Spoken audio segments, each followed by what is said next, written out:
Okay, I'll skip this part. Relational algebra is done. Yeah, coming on to SQL. Yeah. So basically, we have the alter keyword over here. Alter is used to change the structure of the table.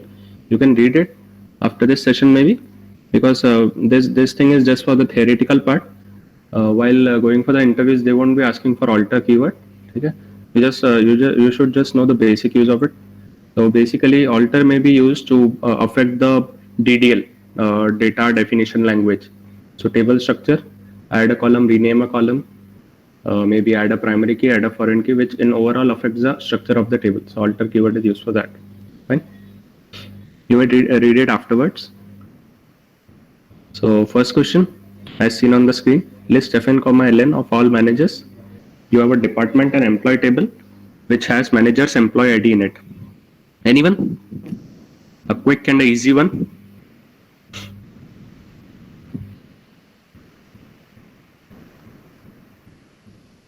Anyone, please? With an answer.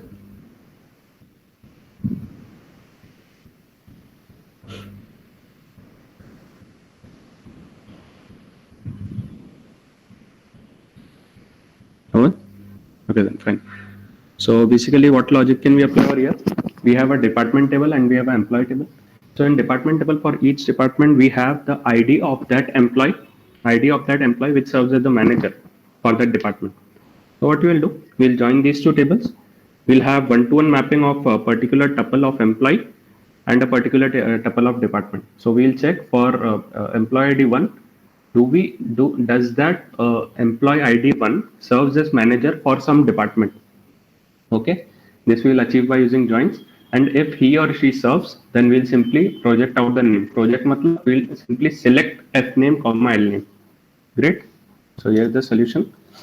Logic, each manager is itself an employee. It's manager, I've misspelled it. So first get set of all managers from department table, and then for each employee check for set membership. Either you can go this way or you can go with joins. I've already told you in yesterday's session, all those queries which can be done using join can also be done using in keyword. Okay. So select en comma e.fn comma e.ln from employee e, where e.id in. So first what we'll do, this thing would first form a set. What set? Set of all departments, not all departments, basically all managers. So if an employee ID is within this set, then his or her name would be displayed over here. First name, comma, last name. Fine. I guess it was an easy one. So next one. List first name of all employees who have same first name and sex as their some dependent. Okay. Anyone would like to give it a try?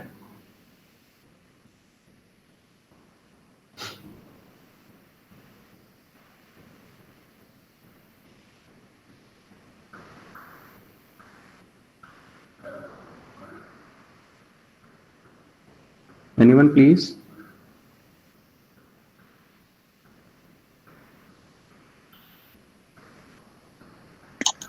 Select FN and select FN from employee table, Right.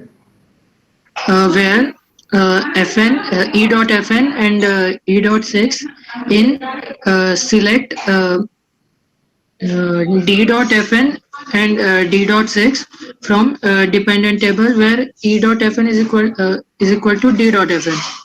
E.fn, not e.fn. We can say e.id. Okay. E.id is equal to d. Yeah. D.employee. Yeah. Okay. So as it is displayed over here, I've also used in keyword. Okay, we'll move to next one. Any doubts in this one? If anyone has some doubts, you may ask it last, or you may ask instantaneously after the solution is displayed. Okay. List detail ID. What is this? Yeah, list details of. I've misspelled. List details of all employee working in research department. This is a pretty basic one. We had done this yesterday. What we'll do?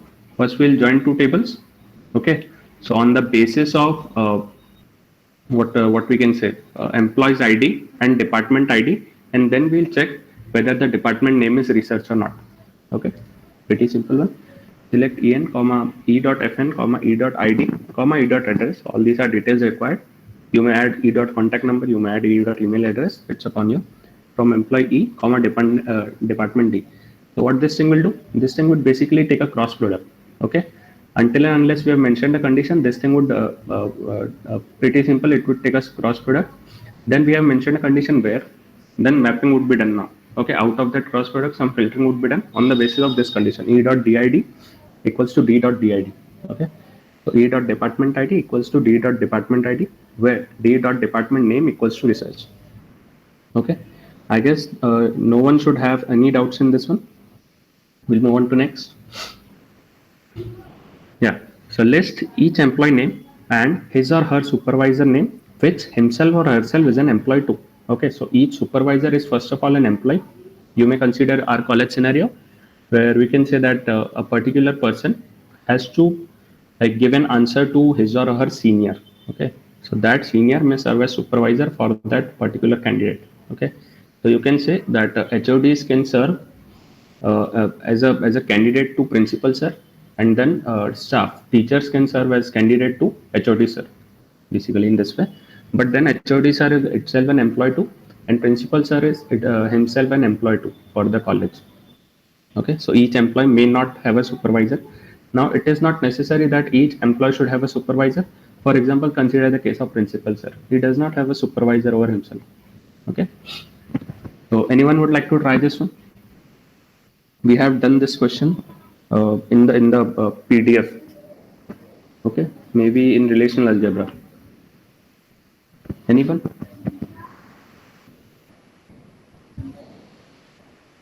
So let me tell you something, that in the same table we have for each employee we have his or her supervisor ID. Okay. Now anyone would like to give it a try?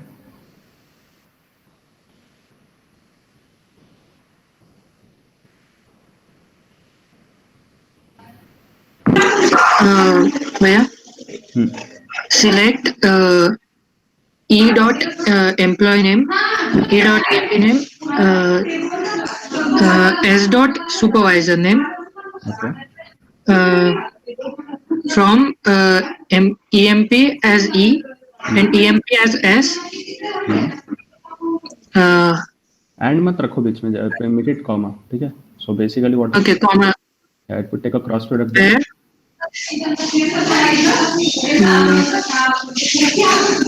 So Supervisor ID where E dot supervisor ID is equal to S dot employee ID. exactly. ठीक है. So why did we take E dot supervisor ID? Because E जो अपना E table है, that is kind of I'm considering it is for employee only. S जो है we are considering for supervisor. So हर एक employee का पहले हम supervisor ID निकालेंगे.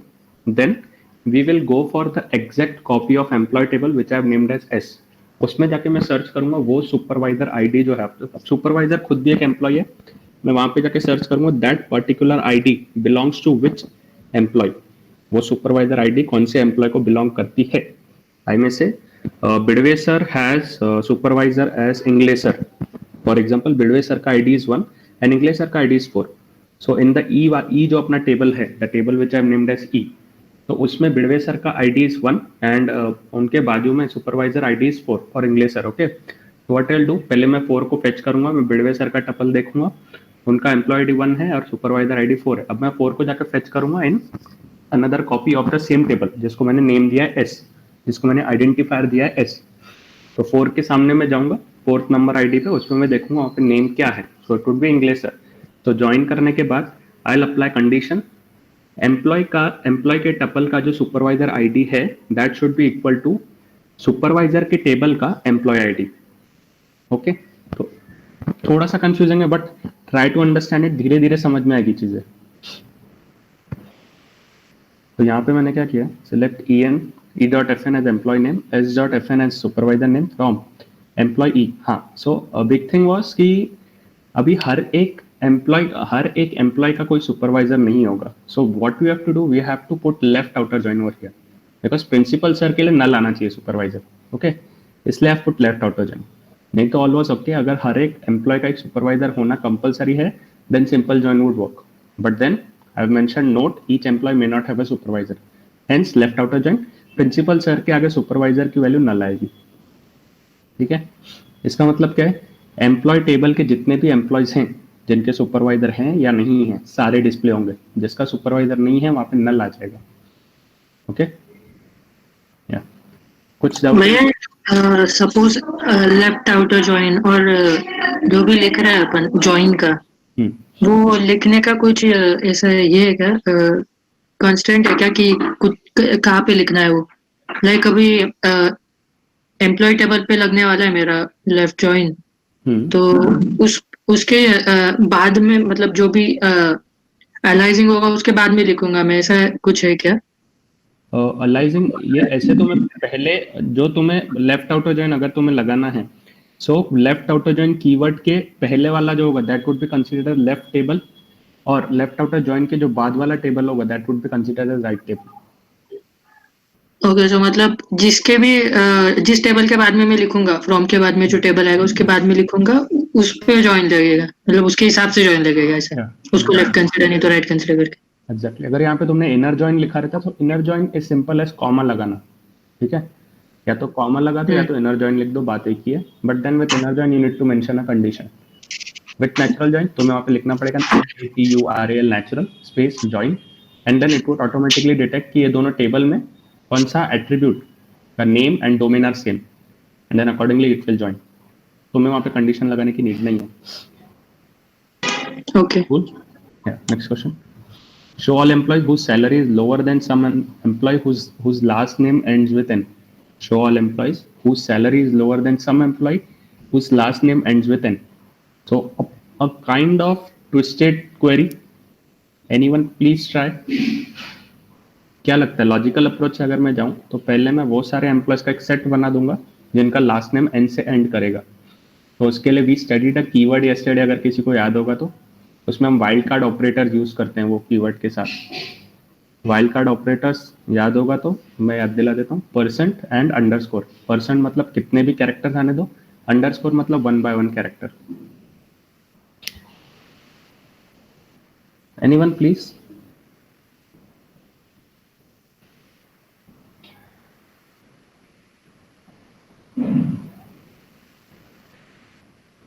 भैया वो जो सिलेक्ट करने वाला क्वेरी है वो ठीक है, परसेंट वाला समझ गया, बट वो सिलेक्ट करने वाला क्वेरी है वो इन में आएगा. हाँ ठीक है. एंड उस पर मतलब कंडीशन कैसे लगाएंगे? सोचो. लाइक सपोज अभी लोअर देन बोला है. सोचो ना. कल अपन ने एक एनी करके कीवर्ड पढ़ा था, any some all. Any and some are same and all is different. एक मिनट बस, समझ रहे. Try with that. अगर किसी का हो गया है so you may move to next slide. ठीक है.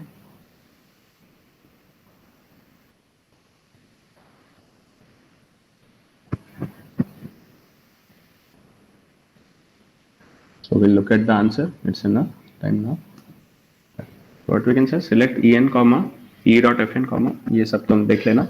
From employee where, अभी एम्प्लॉय हम जो एक particular employee will be considering, suppose employee number 1. ठीक है. सो मुझे उसकी सैलरी को लेस करना है, मुझे वही पर्टिकुलर एम्प्लॉय को फिल्टर लगाना है जिसकी salary is less than any of. पहले मेरा ये वाला जो चीज है, ये वाला पहले मेरा एक सबसेट फॉर्म, एक सेट फॉर्म करेगा. ठीक है. Now note that these two queries are ठीक है, are they correlated? Yeah, they are correlated. Why correlated? Because बाहर वाला जो चीज है, मुझे हर एक एम्प्लॉय का पहले देखना है कि उसका जो नेम है उसके नेम में लास्ट में एन आ रहा है कि नहीं. ठीक है. मुझे उसका नेम पहले कंपेयर करना है. सो what I will do, select e1.s from employ e1.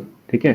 So what this thing will do, ये पहले एक एम्प्लॉय टेबल का एक कॉपी बनाएगा, एक ऑब्जेक्ट बनाएगा, मे बी उसको नेम दे देगा, उसको आइडेंटिफायर दे देगा e1. अभी हर एक एम्प्लॉय का I'll select, I'll project the salary, and then I'll say where just a second is less than. Yeah, so I've made a mistake over here. यहाँ पे E1 ही आएगा. Okay, यहाँ पे E1 ही आएगा, यहाँ पे E1 आएगा. Let me just correct it.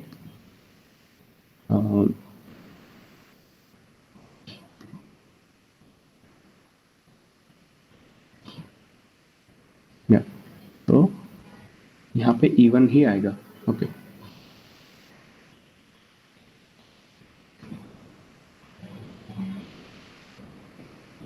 या सो ये वाला जो चीज है, पहले ये वाला चीज मेरा एक सेट बनाएगा ऑफ ऑल दोस एम्प्लॉयज जिनका last name ends with N. So wild card operator percent लगाया मैंने, कुछ भी आने दो सामने बट लास्ट में एन आना चाहिए. तो select E1 dot salary from employee 1 where E1 dot LN like percent N.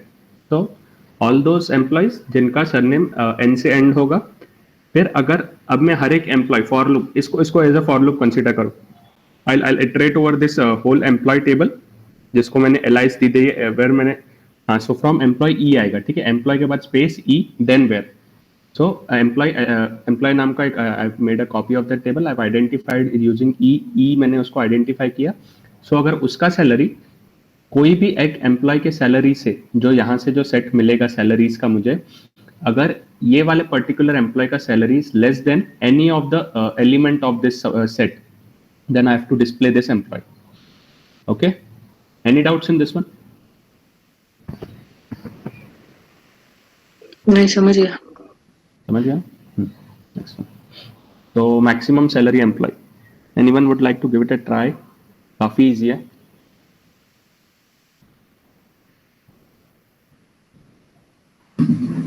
Max function use कर सकते हैं ना? Exactly. Simply use max function. ठीक है, या फिर मैंने अभी ऑल कीवर्ड से किया है. मैक्स फंक्शन से काफी इजी हो जाएगा. You may go with it. But if the external CS की और कोई फंक्शनैलिटी यूज करके मुझे बताओ. What will do E.FN E.LN from employee P where E.सैलरी. अब मैं चेक करूंगा, पहले मैं सेट बनाऊंगा ऑफ ऑल सैलरीज. फाइन, मैं सारे एम्प्लॉय के सैलरीज का यहाँ पे सेट बनाऊंगा and then I will put a greater than equal to अगर मैं नहीं लगाऊं तो इसके लिए मुझे एक भी वैलिड आउटपुट नहीं मिलेगा. ठीक है, बिकॉज ऑल सैलरीज जब मैं कंसीडर करूंगा, सारी सैलरीज से ग्रेटर अगर किसी की सैलरी आ रही है तो वो पहले ही इसमें इंक्लूड हो जाएगी. ठीक है, मैंने क्या बोला उसको अच्छे से समझना.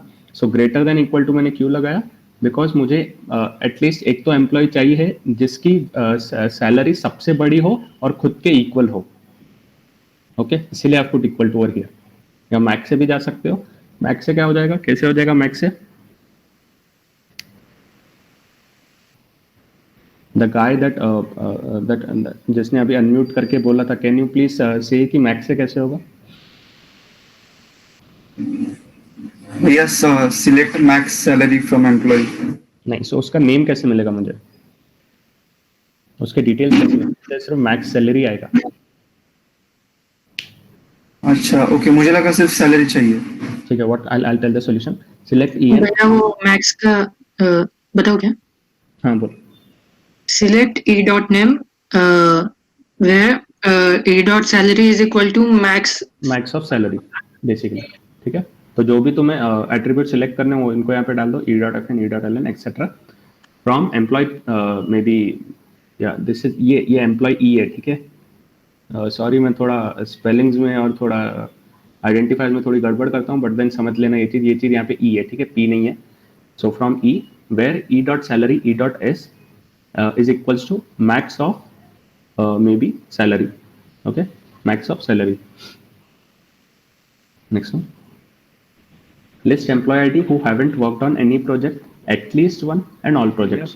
एक बार पीछे वाले के लास्ट क्वेश्चन में वो ग्रेटर देन इक्वल टू का वापस बताओगे क्या? ओके, सो मैंने एक लॉजिकली तुम लोग सोच के देखो पहले.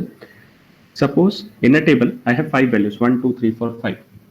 ठीक है, अब मैंने बोल दिया मुझे एक ऐसी वैल्यू चाहिए जो इन सब पांचों वैल्यू से बड़ी है बट वो टेबल में भी लाई करती है. कुछ पॉसिबल आएगा मेरे पास आंसर? ओके, समझा. तो उसके लिए मुझे क्या करना पड़ेगा, equal to. So what I can say, 1 would be greater than equal to 1 only. ठीक है, then 2 would be greater than equal to 1 and 2, but all नहीं आएगा, ऑल वाला सेटिस्फाई नहीं होगा. 3 would be greater than equal to 1 2 3, वहां पे भी all satisfy नहीं होगा because 3 is not greater than equal to all the possible number जो भी है मेरे पास. Same goes with 4, but 5 के लिए all आ जाएगा because 5 is greater than equal to पहले तो itself, then 1 2 3 4 से भी. Cool. ठीक है, तो जो मैक्सिमम होगा उसी के लिए ये greater than equal to all वाली कंडीशन सेटिस्फाई होगी। ठीक है, बहुत बार एग्जामिनर या फिर इंटरव्यूअर तुम्हें बहुत बार ऐसे बोलते हैं कि बिना मैक्स यूज करके करना है, इसीलिए I just put this method over here. So list employee ID who haven't worked on any project, at least one project in all projects. ठीक है, so any project वाला जो haven't worked on any project, ये वाला थोड़ा सा difficult है। at least one is okay and all projects is also okay। ठीक है, so पहले we'll try at least one, कोई एक जना जल्दी से ट्राई करके बताओ, all projects का कोई एक जना बताओ, and then any project we'll see।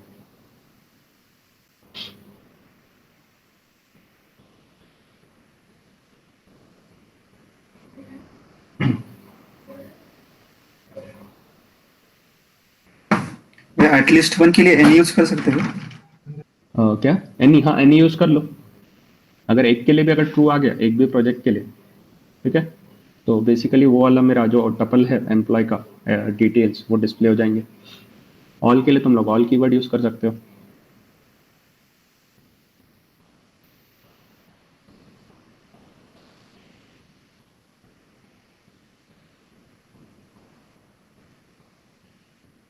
Anyone for at least one?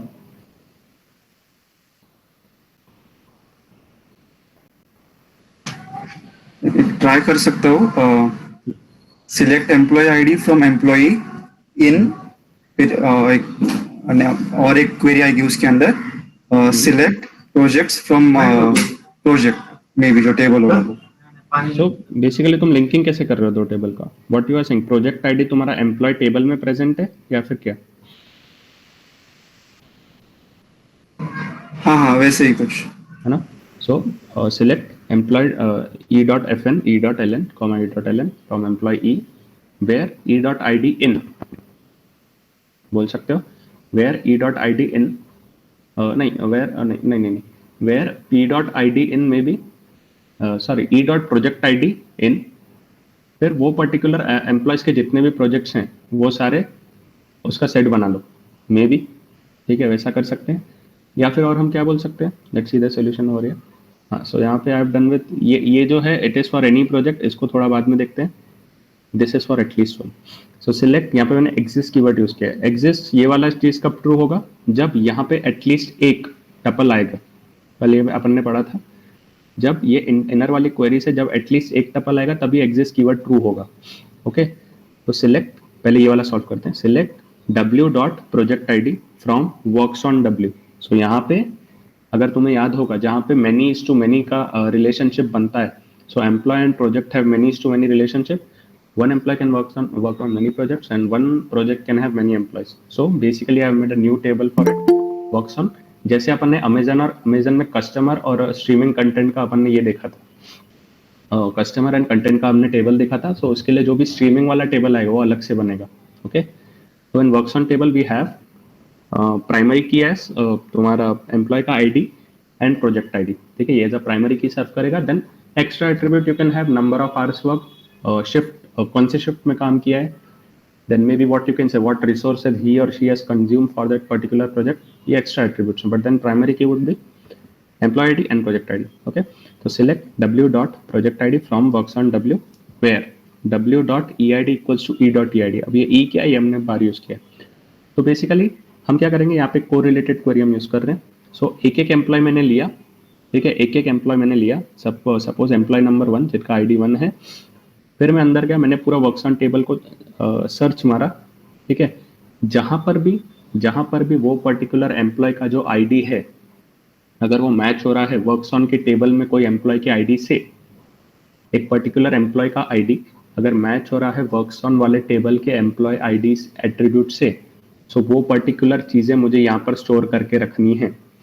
Okay, अभी अगर एक भी मेरा प्रोजेक्ट नहीं रहा तो बेसिकली ये वाला जो मेरा सेट है, ये वाला सिलेक्ट w.pid ... ये वाला मेरा नल आएगा एंड देन एग्जिस्ट नल। सो उसके लिए ये वाला जो एम्प्लॉय है, ये वाला मेरा प्रोजेक्ट नहीं होगा आउटपुट में। अगर मेरा एक भी ऐसा टपल है वर्क्स ऑन वाले टेबल में जहां पर एक पर्टिकुलर एम्प्लॉय का जो आईडी है वो मैच हो रहा है आउटर वाले एम्प्लॉय के आईडी से, तो इसका मतलब क्या, एटलीस्ट एक तो उसका प्रोजेक्ट है। and hence it would be projected in the output. ठीक है, बहुत सारे तरीके होते हैं एक क्वेरी को लिखने के, so you may try with other things as well. ठीक है, अब अपने पास टेबल नहीं है, मुझे अभी टेबल बनाना पड़ेगा, सो आई एम नॉट लाइक, मैं अभी सॉफ्टवेयर में MySQL में जाकर टाइप करके नहीं बताऊंगा because I don't have a table right now. Okay, but then you can try with your own. कुछ डाउट्स है तो you can ask me personally. Now we will see for all projects. So just a minute. Will not exist.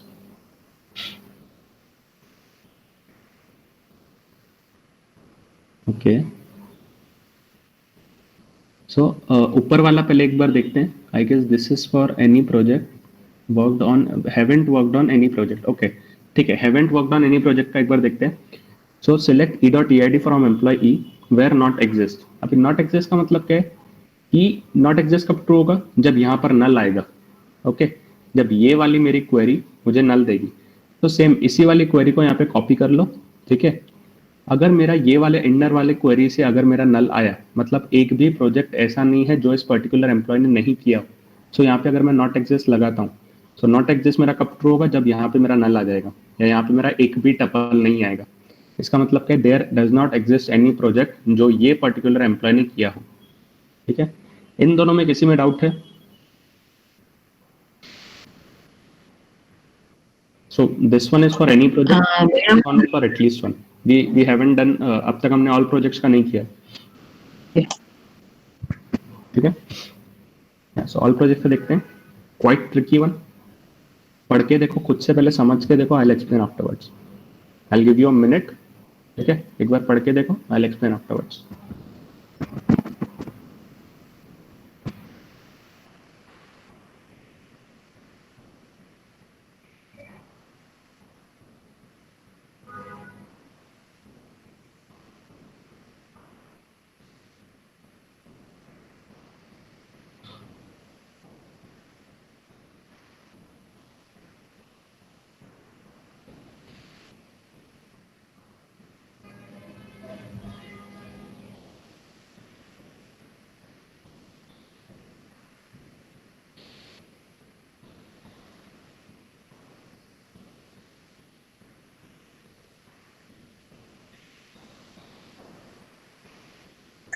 समझ गया भैया.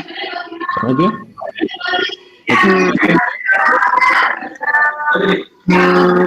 Yes, कर सकता हूँ. अभी इनर से स्टार्ट करता. पहले तो वर्क्स ऑन PID में से सभी में ऐसे प्रोजेक्ट सिलेक्ट कर लिए जो एम्प्लॉय वर्क कर रहा है उस पे. एक पर्टिकुलर एम्प्लॉय को जो बिलोंग करते हैं, जिनको एम्प्लॉय वर्क कर रहा है, बिलोंग करते हैं, वो सभी प्रोजेक्ट सिलेक्ट कर लिए. Then we are selecting PIDs from projects where PID which is not in that, so basically which is not in selected project. हाँ, सो अभी हम वो सारे प्रोजेक्ट देखेंगे जो वो पर्टिकुलर एम्प्लॉय ने नहीं किए हैं. ठीक है, हम अभी वो सारे प्रोजेक्ट्स, अब अच्छे से देखना. What will this query do? ये क्वेरी का काम क्या है? सिर्फ ऐसे प्रोजेक्ट को सिलेक्ट करना जो वो पर्टिकुलर, ये वाले पर्टिकुलर एम्प्लॉय ने करके रखे हैं. ठीक है, उनका सेट बनाना. Then what this thing will do? ये वाला जो स्टेटमेंट है, ये वो वाले प्रोजेक्ट सिलेक्ट करेगा, ये वो वाले प्रोजेक्ट सिलेक्ट करेगा जो एम्प्लॉय ने नहीं किए हैं. ठीक है, वो वाले प्रोजेक्ट सिलेक्ट करेगा जो एम्प्लॉय ने नहीं किए.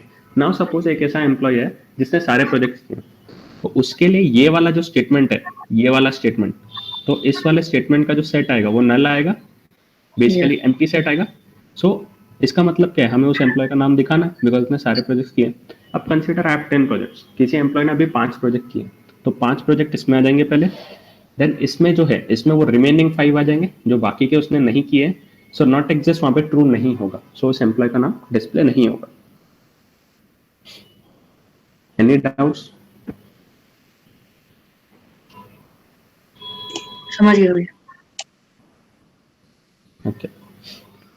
So retrieve managers' names of departments who have projects locating in Chicago, and also list the name of the projects. Given department table, employee table, and project table. It's a pretty basic one.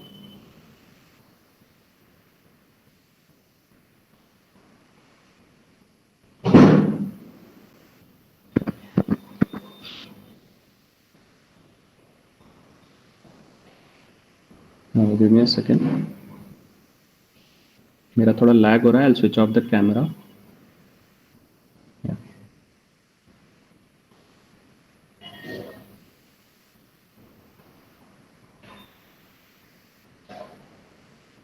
Anyone would like to give it a try?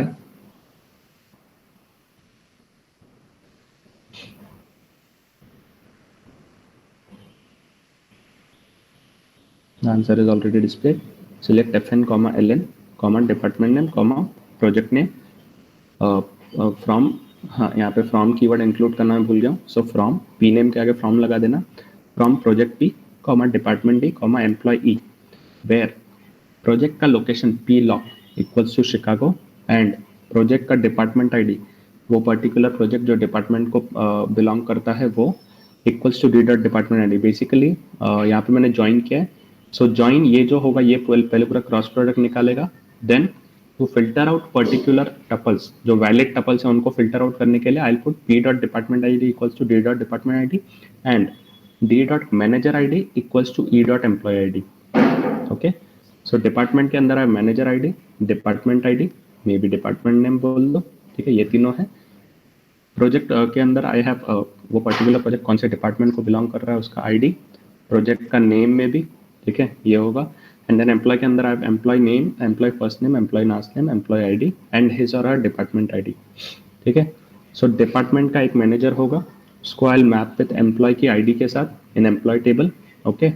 And then project का जो department ID होगा उसको I map with department का ID,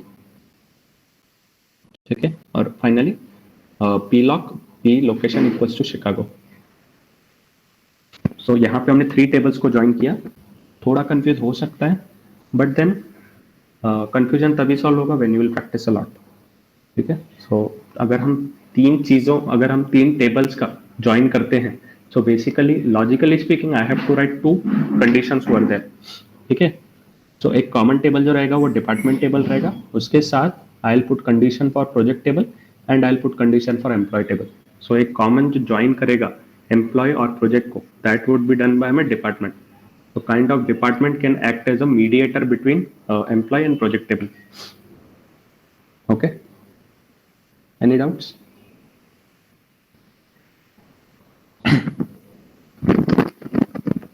I'll take it as a no. Make a list of all projects that involve an employee whose last name is Narayan, either as a worker or a manager of the department that controls the project. Given works on project, employee and department. Make a list of all projects that involve an employee whose last name is Narayan, जिसका last name is Narayan. He or she either works as a worker or a manager of the department that controls the project. Quite complex one, ठीक है, काफी complex query है ये. Take a minute and try to solve it.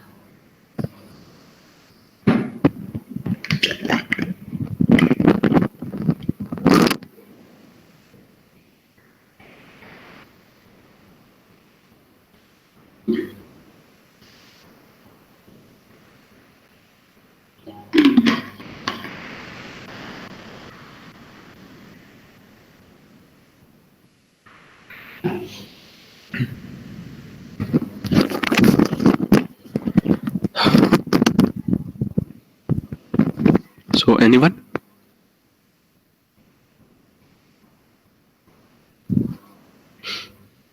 What I can do, अगर मैं logically सोचूं तो पहले मैं नारायण वाले सारे जिनका भी लास्ट नेम नारायण है उनका मैं एक सेट बना लेता हूं।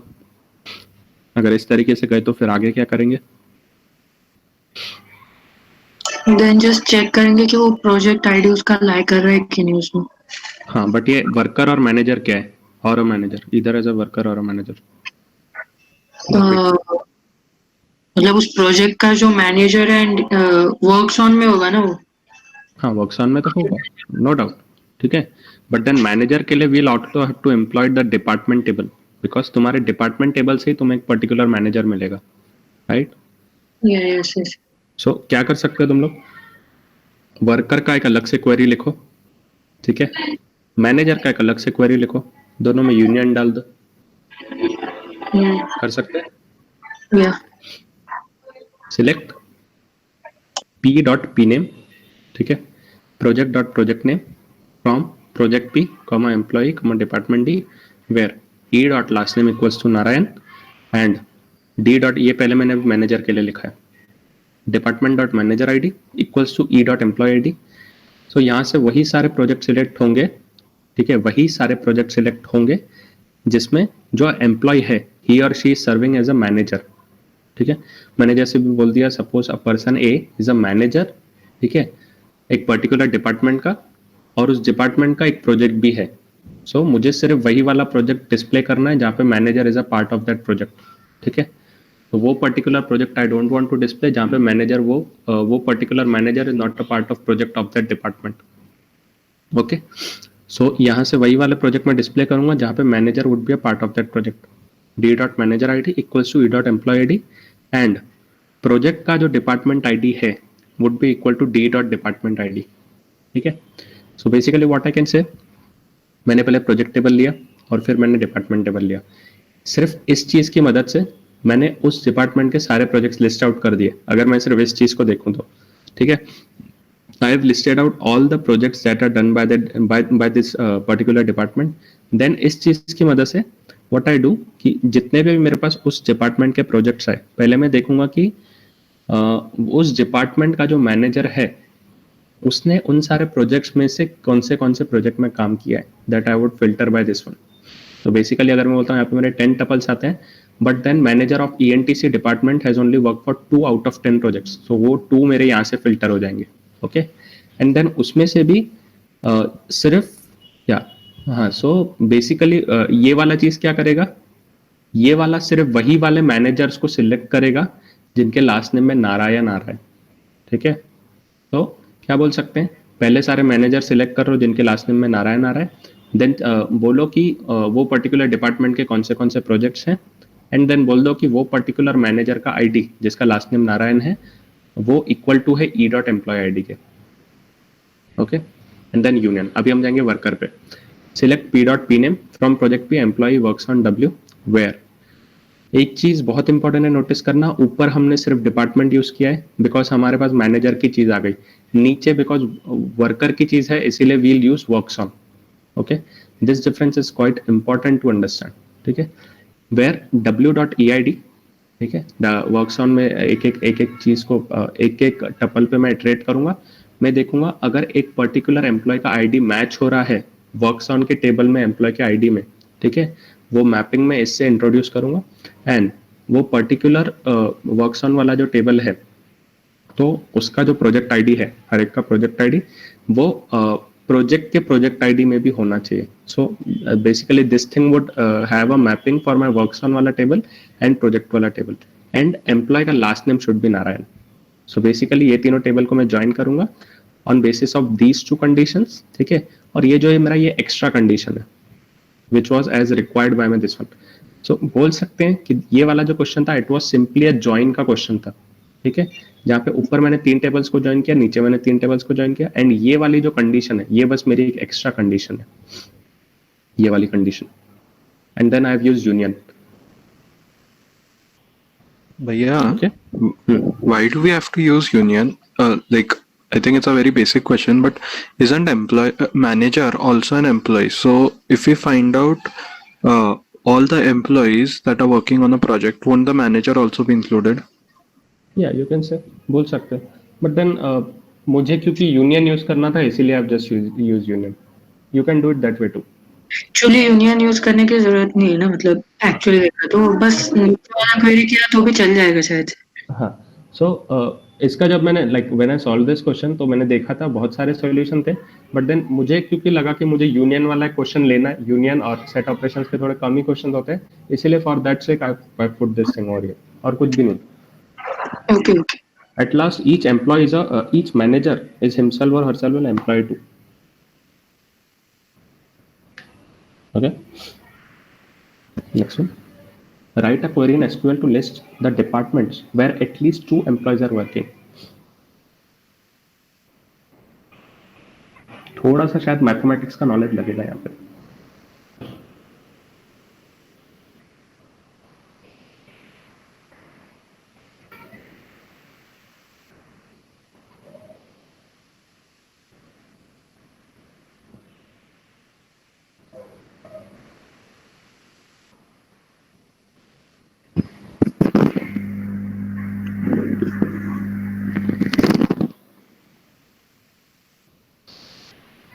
Anyone would like to give it a try? भाई ऐसा हो सकता है क्या, सिलेक्ट जो भी डिपार्टमेंट का सिलेक्ट करना है वो डिपार्टमेंट के जो भी एट्रीब्यूट सिलेक्ट करने हैं वो where count is greater than 2, बोल सकते greater than or equal to 2। Okay, but then इसमें ग्रुप बाय लगेगा कि नहीं? लगेगा शायद। शायद, सच में शायद, या क्या? अच्छा, पहले मुझे एक चीज बताओ, यहाँ पे एम्प्लॉय टेबल यूज करेंगे या department table?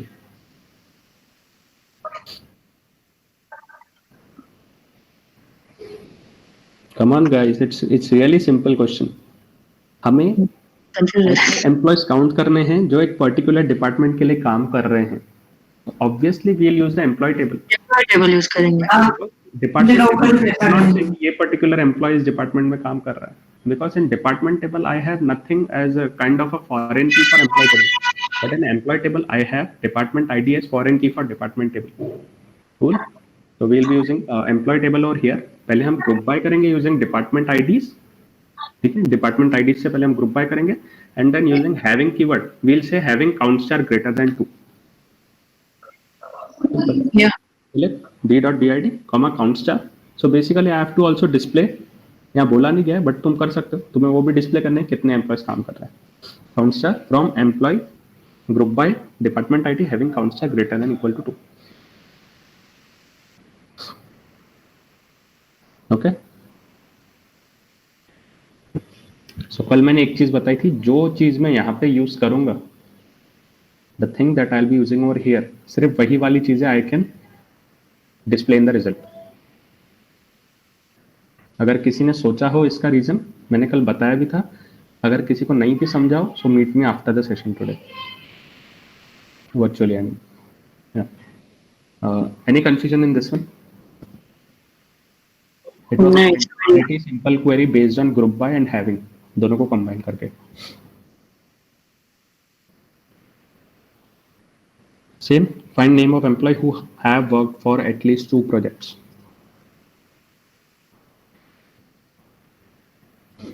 Find names of employees who have worked for at least 2 projects.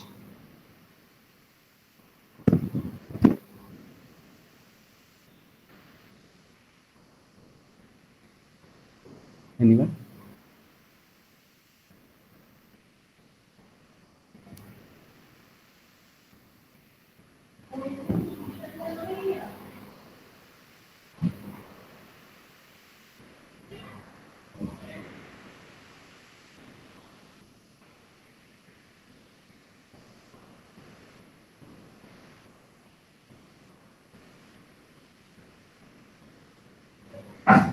ये ऐसे कर सकते क्या कि प्रोजेक्ट आईडी से ग्रुप करेंगे और count star should be greater than 2।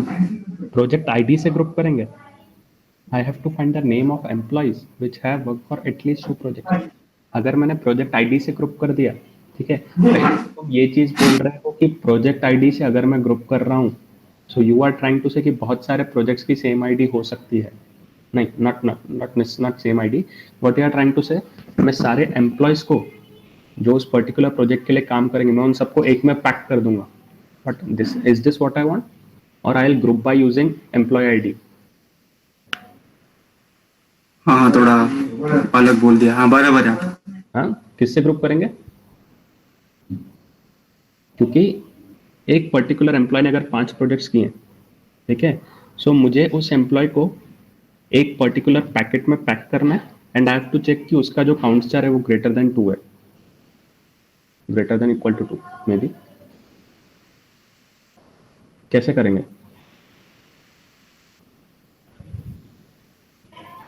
बहुत सारे तरीके हैं इस क्वेश्चन को सॉल्व करने के। अगर हमें वर्क्स ऑन टेबल दिया हुआ है, we can group by using employee ID. ठीक है, क्यों एम्प्लॉय आईडी से?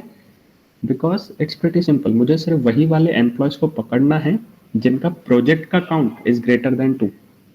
सो if I group by using their particular employee ID, मैंने बोल दिया एम्प्लॉय नंबर 1 के 6 प्रोजेक्ट्स हैं, सो अगर मैंने ग्रुप बाय एम्प्लॉय आईडी लिख दिया, सो वो सारे जो टपल्स हैं जिनमें भी एम्प्लॉय आईडी इक्वल्स टू 1 है, वो सारे एक पर्टिकुलर पैकेट में पैक हो जाएंगे, और वो पैकेट का जो काउंट स्टार वैल्यू आएगा दैट वुड बी 6।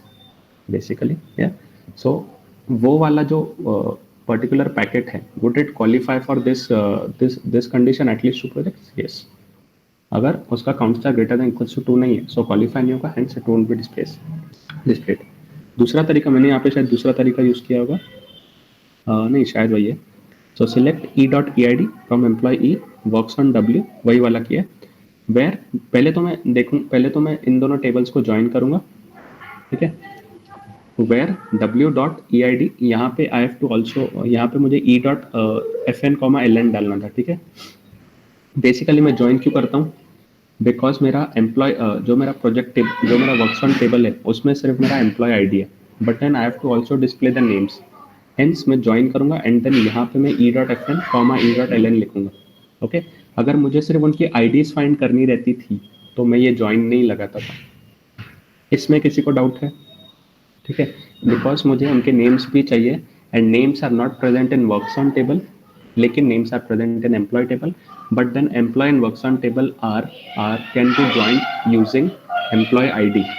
इसीलिए I have use this join, but then यहाँ पे मैंने मेंशन नहीं किया, यहाँ पे तुम मेंशन कर देना E dot F N comma E dot L N from employee E works on W where W dot E I D equals to E dot E I D, then group by using employee dot I D, because I have to pack एक particular employee को, मुझे उसका packet बनाना है, उसने जितने भी projects किए हैं having count star greater than 1, और you can say having count star greater than equal to 2, ऐसे भी बोल सकते हो। Any doubts for this one? भैया वो ई डॉट ई आई डी नहीं होना चाहिए ना, फिर W dot E I D having count star greater than 1 होना चाहिए।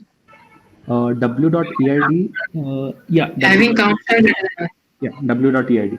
Okay, sorry, that is W dot EID. ठीक है, I'll make the correction. Just give me a minute. तो कौन सा क्वेश्चन था वो? Next, this one.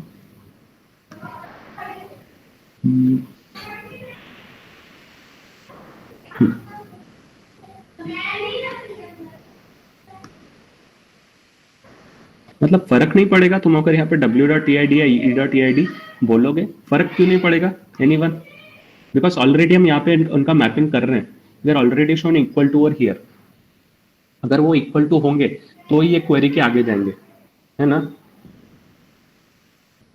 But sir भैया वो ई डॉट ई आई डी लिखा है तो एम्प्लॉय टेबल में देखेगा या वर्क्स ऑन टेबल में काउंट करेगा? देखने की नहीं है, बात कैसी है, पहले मेरा यहाँ पे मैपिंग होगा, ठीक है।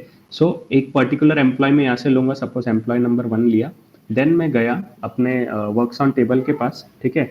उसमें मैंने सर्च किया कि एम्प्लॉय नंबर 1 कहाँ पे आ रहा है, ठीक है। वहां मैंने सर्च किए सारे टपल्स, उसके बाद मैंने ग्रुप किया यूजिंग, तुम इधर ये वाली चीज लिखो बिकॉज ये दोनों चीजें अगर इक्वल आ रही हैं, सो या तो तुम ई dot E I D use करो या तो तुम W dot E I D use करो, हमेशा वैल्यू उतनी ही आएगी। 1 के लिए W dot E I D 1 ही रहेगा और ई डॉट ई आई डी भी 1 ही रहेगा, है ना? बट भैया ये क्लियर नहीं हो रहा कि वो कैसे डिटरमाइन कर रहा है कि उसको वर्क्स ऑन टेबल में देखना है या एम्प्लॉय टेबल में देखना है। ओके, सो यहाँ पे जो चीज है ना, ये वाली चीज, यहाँ पे it is not fetching something, ठीक है। व्हाट इट इज डूइंग कि यहाँ से अगर वैल्यू अगर मेरी मैच हो गई, ठीक है, यहाँ से अगर मेरी वैल्यू मैच हो गई, suppose employee number 1 if it is matching on works on के टेबल का एम्प्लॉय नंबर 1 अगर उसके साथ मैच हो रहा है, सो हमेशा W dot E I D की वैल्यू भी 1 रहेगी और ई डॉट ई आई डी की भी वैल्यू 1 रहेगी, ओके। सो ग्रुप बाय के आगे ये वाली जो चीज है ग्रुप बाय 1 आ जाएगा, ठीक है। इधर you put E dot E I D और you put W dot E I D.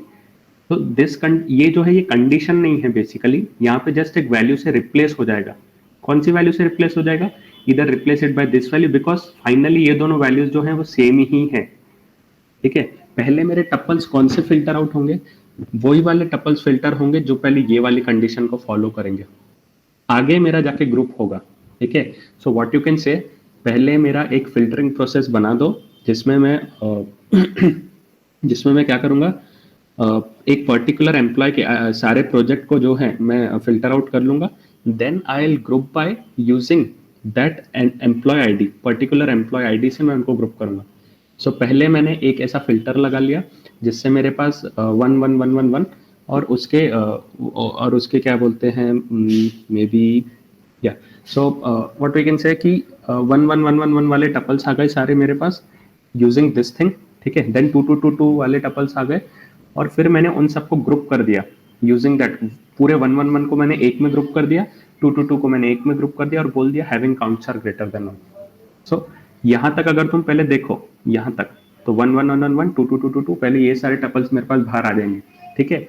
And then उनके ऊपर मैंने ग्रुप बाय लगाया। सो 1 वाले एक में ये हो जाएंगे, पैक हो जाएंगे, लेकिन क्वालिफाई कौन करेंगे, जिसमें काउंट स्टार की वैल्यू 1 से बड़ी हो या ग्रेटर देन इक्वल टू 2 हो। अभी क्लियर है? अच्छा भैया, मतलब इन शॉर्ट ऐसा है कि सपोज अभी w.tid और e.tid ये सेटिस्फाई, ये जो कंडीशन है वो सेटिस्फाई करने वाले जो भी रहेंगे आईडीज वो ग्रुप हो जाएंगे अकॉर्डिंग टू वो ईआईडी के हिसाब से, एंड उस ग्रुप पे फिर काउंट स्टार लगेगा। हाँ। सो पहले अपना क्या हो रहा है, पहले अपना फिल्टर हो रहा है। कैसे फिल्टर हो रहा है, ये वाली कंडीशन पे। अब तक अपना ग्रुप बाय आया नहीं है, ठीक है। पहले अपना फिल्टर होगा यूजिंग दिस कंडीशन। एक बार मेरे सारे फिल्टर्स हो गए टपल्स, ठीक है। सपोज अभी 1 के एम्प्लॉय आईडी 1 के 10 प्रोजेक्ट से, सो उसकी 10 वैल्यूज मेरे पास आउटपुट में आ गई। एम्प्लॉय नंबर 2 के 6 प्रोजेक्ट से, उसकी 6 वैल्यूज मेरे पास आउटपुट में आ गई। एम्प्लॉय नंबर 3 का एक ही प्रोजेक्ट था, सो एम्प्लॉय नंबर 3 का जो रिजल्ट सेट होगा वो सिर्फ एक ही बार आएगा, है ना, आउटपुट में। एंड देन ये जो आउटपुट आएगा, ये वाला आउटपुट अब मैं ग्रुप बाय को दूंगा। अब ग्रुप बाय मेरा क्या करेगा, 1 का एक पैकेट बना के सिर्फ 1 रखेगा, 2 का एक पैकेट बना के सिर्फ 2 रखेगा, और फिर देखेगा कि वो पर्टिकुलर 1 के पैकेट का अगर काउंट स्टार वैल्यू 1 से बड़ा है तो ही मुझे यहाँ पर दिखाना है उसे। क्लियर? क्लियर हो। ठीक है। ये सारी चीजें प्रैक्टिस से ही आएगी। सो मैक्सिमम प्रैक्टिस तुम्हें क्वेरीज की करनी है। Next, find names of employees who have work for at least 2 projects. यही वाला क्वेश्चन अभी हमने किया ना। ओके सर, रिपीट हुआ वो सारी। List F1 of all managers who have at least 1 dependent. Anyone? ठीक है। तो यहाँ पे अभी एटलीस्ट है, एटलीस्ट, ठीक है। एटलीस्ट बोले तो एग्जिस्ट का यूज कर लो।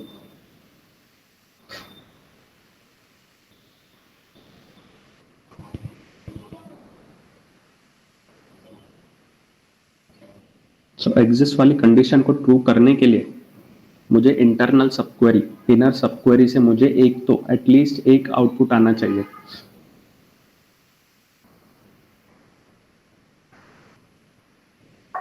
हाँ भैया, select e.fn from from e employee as E, फिर एग्जिस्ट वेयर, पहले तुम ये नहीं चेक करोगे Okay, sorry. Particular employee manager है कि नहीं। हाँ ये सॉरी मैनेजर का चेक नहीं होगा। वेयर e.tid अच्छा, फिर से स्टार्ट करते हैं, ठीक है। सिलेक्ट ई डॉट एक मिनट मैं लिख के कर लेता, फिर वैसे ध्यान नहीं रहता। Anyone else would like to give it a try जब तक के।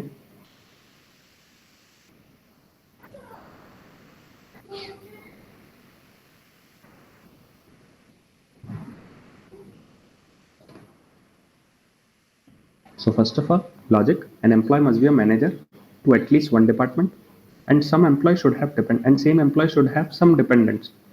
Okay. Select e.fn from employee E where exist. ठीक है, मैंने थोड़ा अलग तरीके से लिखा है।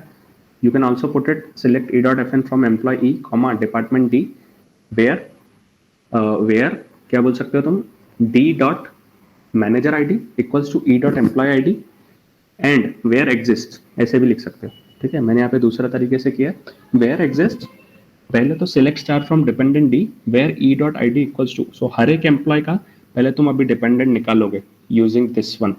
ठीक है, यूजिंग दिस वन हर एक एम्प्लॉय का you will find dependents, and उसके बाद and condition exist, and exist select star from department D where department dot manager I D equals to E dot employee I D. दोनों का काम वही है, दोनों वैसे ही वर्क करेंगे। पहले मैंने यहाँ पे हर एक एम्प्लॉय के मैंने डिपेंडेंट्स निकाल लिए, and then I have check कि वो पर्टिकुलर एम्प्लॉय के लिए वेदर ही और she qualifies to be a manager for some department, okay, और एटलीस्ट 1 डिपार्टमेंट में भी।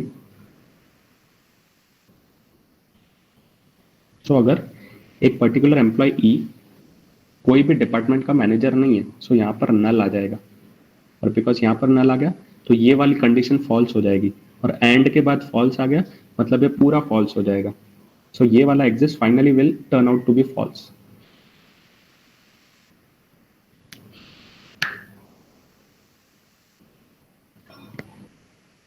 Shall we proceed or any doubts in this one? हो गया. List FN of all employees who have worked on all projects controlled by department number 5.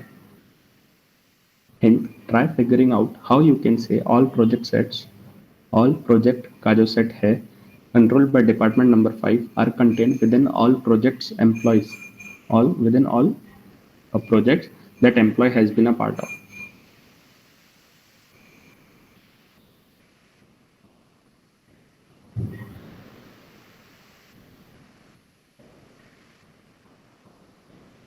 पहले क्या logically अगर सोचा जाए तो पहले मैं ये वाले निकाल देता हूँ कि डिपार्टमेंट नंबर 5 के कौन से प्रोजेक्ट्स हैं.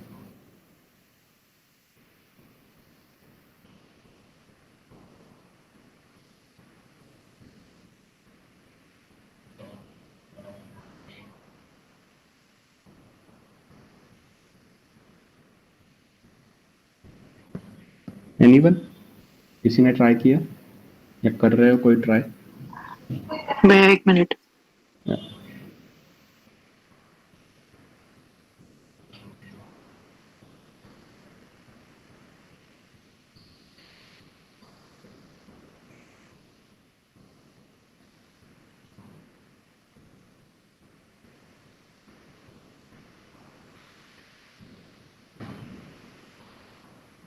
ठीक है, we'll see the solution.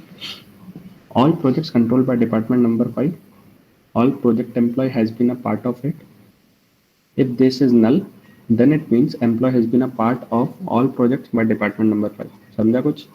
So all projects that are controlled by department number 5, उसमें से अगर मैं माइनस करूं, minus all those projects which employee has been a part of, ठीक है, तो basically what I can say, if department number 5 has taken a control of 5 projects, ठीक है, और मैं फिर एक पर्टिकुलर एम्प्लॉय के लिए चेक करूंगा कि वो पर्टिकुलर एम्प्लॉय के जो प्रोजेक्ट्स हैं उनका एक सेट और डिपार्टमेंट नंबर 5 के जो प्रोजेक्ट्स हैं उसका एक सेट.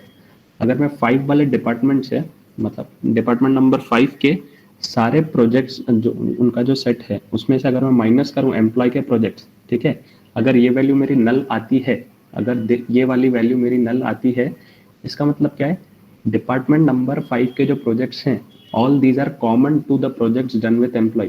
ठीक है, एम्प्लॉय के पास और भी ज्यादा प्रोजेक्ट्स हो सकते हैं, may be he would be a part of department number 6 के projects, he may be a part of department number 7 के प्रोजेक्ट्स, बट अगर डिपार्टमेंट नंबर 5 के सारे प्रोजेक्ट्स का एम्प्लॉय अगर पार्ट है, सो दिस वैल्यू ये माइनस ये मेरा नल आ जाएगा पूरा. ठीक है, नल आएगा, नल. अगर ये वाला मेरा नल है then it means employee has been a part of all projects done by department number 5. We'll record the query. Select e.fn from employee where not exist. Not exist to करने के लिए, not exist to करने के लिए ये वाला मेरा पूरा नल आना चाहिए. So पहले इसको देखते हैं. Select project.pid from project P where पहले तो project.pid equals to 5. तो ये सारे वो वाले प्रोजेक्ट सिलेक्ट करेगा, ये सारे वो वाले प्रोजेक्ट सिलेक्ट करेगा जो डिपार्टमेंट नंबर 5 ने किए हुए हैं. ठीक है, प्रोजेक्ट आईडी नहीं, सो सॉरी, यहाँ पे प्रोजेक्ट डॉट डिपार्टमेंट आईडी आएगा. Okay, P dot department ID आएगा यहाँ पे. Okay, we make the correction, just give me a minute. या प्रोजेक्ट डॉट डिपार्टमेंट आईडी.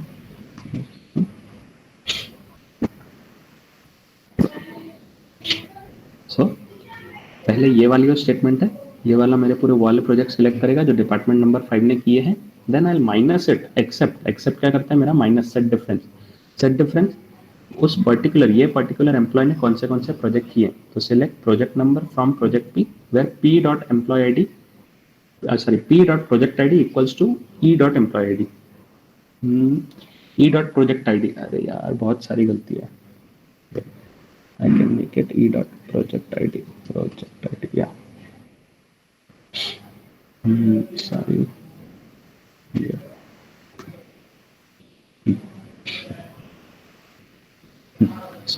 ये वाली जो मेरी क्वेरी है, ये क्वेरी मेरा क्या करेगी, ये पर्टिकुलर एम्प्लॉय के सारे प्रोजेक्ट्स लिस्ट आउट कर देगी। ये वाली मेरी क्वेरी सिर्फ डिपार्टमेंट नंबर 5 के प्रोजेक्ट्स लिस्ट आउट करेगी। दोनों को अगर मैं सब्ट्रैक्ट करूँगा और वहाँ से अगर नल आया तो नॉट एग्जिस्ट वाली मेरी कंडीशन ट्रू हो जाएगी। सो वेयर के आगे अगर ट्रू आता है सो ये वाला मेरा टपल डिस्प्ले हो जाएगा। Any doubts?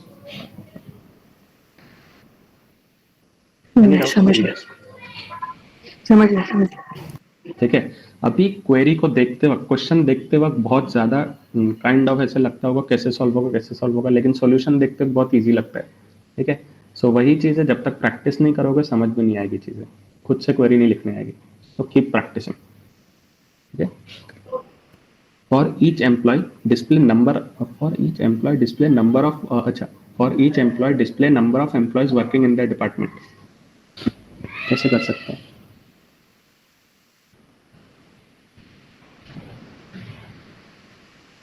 मतलब फॉर ईच एम्प्लॉय मतलब उसको डिपार्टमेंट मैनेजर कंसिडर करना है क्या?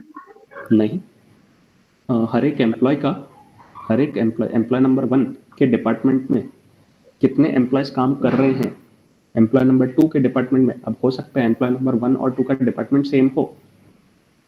ठीक है, बस अगर एम्प्लॉय 1 और 2 का अगर डिपार्टमेंट सेम है, सपोज CS है दोनों का, सो 1 के आगे भी 15 आना चाहिए, 2 के आगे भी 15 आना चाहिए। ओके, वैसा।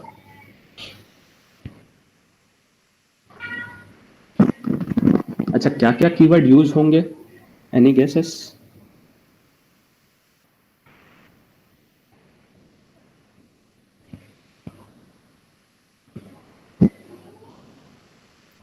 Count, yeah exactly, count use होगा। ग्रुप भी यूज होगा। ग्रुप यूज होगा क्या? हाँ, अगर काउंट अगर यूज करना है सो मे बी, हाँ काउंट सर अगर यूज करना है तो ग्रुप का यूज करना पड़ेगा। Will see. ठीक है, so select E dot employee name comma, temporary table बनाया मैंने, so dtemp, yeah so dtemp dot dcount from employee E comma. अब ये वाली थोड़ी कॉम्प्लेक्स क्वेरी है, कॉमा पहले ये वाली क्वेरी देखते हैं अंदर से। Select did comma count star as dcount। ठीक है, select did comma count star as dcount, so treat it as 1 count star as dcount from employee group by did। So ये वाली जो क्वेरी है, ये क्या करेगा, मेरा एम्प्लॉय टेबल में जाएगा, एक एक एम्प्लॉय लेगा। ठीक है, अभी हर एक एम्प्लॉय जो भी अभी जिनके भी अभी वो सारे एम्प्लॉय जिनके डिपार्टमेंट सेम है, सपोज 1 और 2 का जैसे CS है, उन दोनों टपल्स को एक पैकेट में पैक कर देगा bye giving it a name of department ID। May be CS का अगर ID है 59, सो उसको एक पैकेट में पैक करेगा by giving it as a department ID as 59। ठीक है, एंड देन काउंट स्टार भी। ठीक है, सो तो select 59 comma 2 because 1 and 2 belong to that CS department, तो select 59 comma 2 आएगा यहाँ पे। ठीक है, and then employee E comma, यहाँ पे अभी वही वाला 59 comma 2, देन मे बी अगर ENTC का 60 है ID तो 60 comma 5, ENTC को अगर 5 एम्प्लॉयज अगर बिलोंग करते हैं, एंड देन IT का समझ लो ID 79, तो 79 comma 10 में भी 10 एम्प्लॉयज अगर काम करते हैं तो वो वाला पूरा टेबल यहाँ पे आएगा। ठीक है, and then what we can say, yeah सो उस पूरे टेबल को मैंने नेम दे दिया dtemp। ठीक है, वो जो मेरा टेबल आया, so 59 comma 2 and then 60 comma 5 and 79 comma 10, तो उस पूरे को मैंने अलाइज कर दिया एज gtemp। तो यहाँ पे तुम एज कीवर्ड लिख सकते हो, नहीं भी लिखा तो भी चलता है, एज कीवर्ड लिखा as gtemp, where e.did employee का department ID equals to dtemp, मतलब ये वाले टेबल में जो मेरा डिपार्टमेंट ID आया equals to dtemp dot did। ठीक है, थोड़ा सा कॉम्प्लेक्स है but then please try to understand. पहले मैंने क्या किया, मैंने ये एक मैंने टेबल, ये मेरे पास ऑलरेडी एक टेबल है, यहाँ पे I have created a new table. ये वाली क्वेरी से I first created a new table. पहले मैंने टेबल बनाया, उसको मैंने एक अलाइसिंग से एक नाम दिया dtemp। ठीक है, उसके बाद मैंने ये पर्टिकुलर टेबल में से जो आउटपुट आएगा वही वाला मैंने यहाँ पे मैंने ज्वाइन कंडीशन के लिए यूज किया। So employee dot did equals to dtemp dot did। एक बार और अच्छे से क्वेरी को देखो, अगर फिर कुछ डाउट्स है तो then ask, I give you a minute. ऐसे क्वेरी देखने के बाद समझ जाते हैं भैया, मतलब इजी लगता है बहुत, बट एक्चुअली बनाते हो थोड़ा कंफ्यूजन होता है। हाँ, वही प्रैक्टिस लगेगी। लाइक मतलब अभी इसके यहाँ पे टेबल भी गिवन नहीं है ना, तो एक्चुअली बहुत ज्यादा होता है। तो जब तुम लोग खुद से जब करके देखोगे ना, तो टेबल्स वगैरह बना के देखना, क्योंकि टेबल्स जब तुम बना के देखोगे ना, तो क्वेरी 50% जो उसकी कॉम्प्लेक्सिटी ऐसे रिड्यूस हो जाती है। हम्म,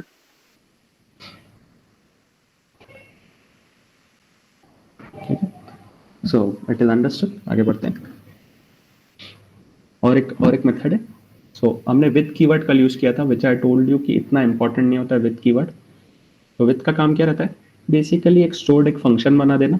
ठीक है, सो विथ डिपार्टमेंट सी, अब जब मैं डिपार्टमेंट सी को कॉल करूंगा, सो मेरी ये वाली पूरी क्वेरी कॉल हो जाएगी। ठीक है, कल मैंने बताया था विद कीवर्ड से we kind of store a query in our database. So with department C as select DID comma count star, तो यही वाली चीज को मैंने पहले विद कीवर्ड से डिपार्टमेंट सी उसको नाम दे दिया। Select DID comma count star as G count from employee group by DID। ठीक है, अब नीचे मैं उसको कॉल करूंगा select E.en then d_temp.dcount from employee E comma department C as dtemp। ये मैंने 2 बार क्यों लिखा है? डिपार्टमेंट सी एस dtemp, ये वाला dtemp हटा देना। ठीक है, it is of no use, ये रिडंडेंट है। Then department C as dtemp। ठीक है, तो डिपार्टमेंट सी बेसिकली ये वाली क्वेरी को मैंने कॉल किया, उसका एक मैंने उसको मैंने अलाइज कर दिया dtemp से। ठीक है, तो department C as dtemp where E.did equals to dtemp.did, same ऊपर जैसे था, बस ये वाली क्वेरी को मैंने स्टोर्ड क्वेरी बना दिया है, और कुछ भी नहीं है। ओके,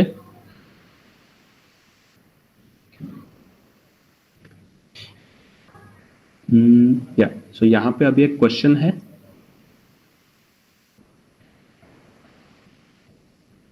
एक काम करें, इसको कल के लिए रखें, सॉल्व करो आज।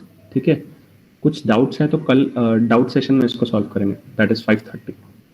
ठीक है, ये वाला question. Coming on to next, same will go with this one.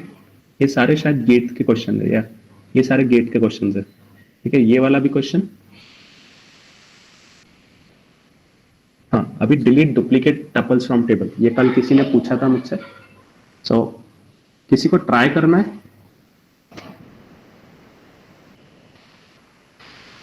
Because ये और इसके बाद वाला जो क्वेश्चन है, ये काइंड ऑफ क्या बोल सकते हैं, इंटरव्यूअर के फेवरेट क्वेश्चंस होते हैं। सेम नहीं पूछेंगे, लेकिन थोड़ा सा ट्विस्ट कर लेंगे, थोड़ा सा ग्रुप बार डाल देंगे, थोड़ा सा क्या बोल सकते हैं आप, लाइक डाल देंगे, थोड़ा सा इन कीवर्ड डाल देंगे, तो थोड़ा क्वेश्चन और कॉम्प्लेक्स बन जाएगा। लेकिन जो मेन जो एजेंडा है वो यही है, delete duplicates from table. Select distinct star. ठीक है, इसके 2 सॉल्यूशंस है। पहला वाला सॉल्यूशन क्या है? क्या करेंगे, पहले एक नया टेबल, एक टेम्पररी टेबल बना दो, होल टेबल का जितना भी डेटा है। ठीक है, अभी डिस्टिंक्ट स्टार का मतलब क्या है? Your whole tuple should be distinct. एक पर्टिकुलर मुझे एट्रीब्यूट को डिस्टिंक्ट नहीं रखना है, your whole tuple should be distinct. ठीक है, guys give me a minute, मेरा फोन बज रहा है, थोड़ा अर्जेंट है। ठीक है, just a minute.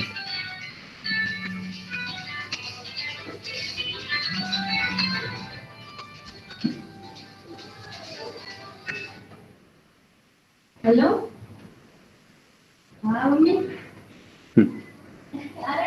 Sorry, so distinct star मेरा क्या करेगा, मेरे पर्टिकुलर टपल्स, ठीक है, विच आर लाइक थोड़ा भी उनमें सिमिलैरिटी नहीं है, सिर्फ वही वाले, थोड़ा भी नहीं, मतलब exactly they are not similar, वो वाले टपल सेलेक्ट करेगा डिस्टिंक्ट स्टार। ठीक है, तो स्टार का मतलब होता है कंप्लीट टपल।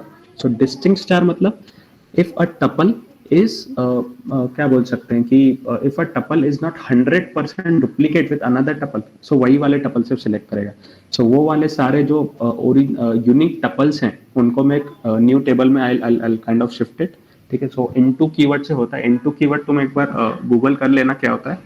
तो select distinct star into new table from old table. Old table से सारे डिस्टिंक्ट स्टार से सारे यूनिक टपल्स लो, न्यू टेबल में डाल दो, अभी delete star from old table, तो सारे टपल्स ओल्ड टेबल से पहले डिलीट कर दो, वापस से अभी न्यू टेबल से ओल्ड टेबल में वापस अभी सारे यूनिक वाले टपल्स डाल दो and then drop new table. ठीक है, तो जिसको भी स्वैपिंग का लॉजिक पता है इन C++ पाइथन, स्वैपिंग का अगर लॉजिक पता है तो ये वाला लॉजिक बहुत इजीली समझ जाएगा। तो एक न्यू टेबल बनाया, उसमें सारे मैंने यूनिक टपल्स डाल दिए, देन मैंने ओल्ड टेबल को पूरा क्लियर कर दिया, न्यू टेबल से मैंने ओल्ड टेबल में वापस डेटा कॉपी कर लिया और न्यू टेबल को मैंने ड्रॉप कर दिया, डिलीट कर दिया पूरे टेबल को। ठीक है, फर्स्ट मेथड है। Second method, delete from table name A. अभी एक चीज, तुम जब भी डेटाबेस में कोई भी एक टेबल में जब भी कोई एक टपल डालते हो, ठीक है, बाय डिफॉल्ट उस टपल को एक आईडी असाइन होती है which is not shown to you. तुम देख सकते हो using row ID, row ID से तुम वो देख सकते हो। ठीक है, बाय डिफॉल्ट तुम्हें रो आईडी नहीं दिखती है, but then each and every tuple has a unique row ID. ठीक है, so even in SQL, even in MySQL, ठीक है, इट इज नॉट पॉसिबल कि तुम्हारा हर एक tuple should be exactly similar to another tuple, possible ही नहीं है। ठीक है, बिकॉज एक तो ऐसी चीज होगी जो डिफरेंट रहेगी, तो वो रो आईडी चीज डिफरेंट होती है। ठीक है, हमने पहले क्या पढ़ा था कि MySQL allows perfect duplicates, but then there is a particular cell जो हमेशा यूनिक रहेगी विच इज रो आईडी। ठीक है, अब समझा? So delete from table name A where A dot row ID, ठीक है, is greater than any, select B dot row ID from table name B where A dot table ID equals to B dot table ID and A dot FN equals to B dot FN and A dot LN equals to B dot LN। किसी को समझा कुछ? So basically what I'm saying कि जो मेरा table है उसमें क्या क्या है, टेबल आईडी है पहले तो, फर्स्ट नेम है और एल नेम है, सिर्फ ये 3 एट्रीब्यूट्स हैं। ठीक है, अगर और भी एट्रीब्यूट्स है तो एंड के आगे वैसे लिख देना, सपोज एट्रीब्यूट का name is X, so A dot X equals to B dot X भी लिख देना एंड लगाने के बाद। ठीक है, सो इससे मैंने क्या किया, मैंने एक टेबल बनाया B, ठीक है, टेबल नेम का ही मैंने एट्रीब्यूट सॉरी एक मैंने नया कॉपी बनाया जिसको मैंने आइडेंटिफाई कर दिया यूजिंग B।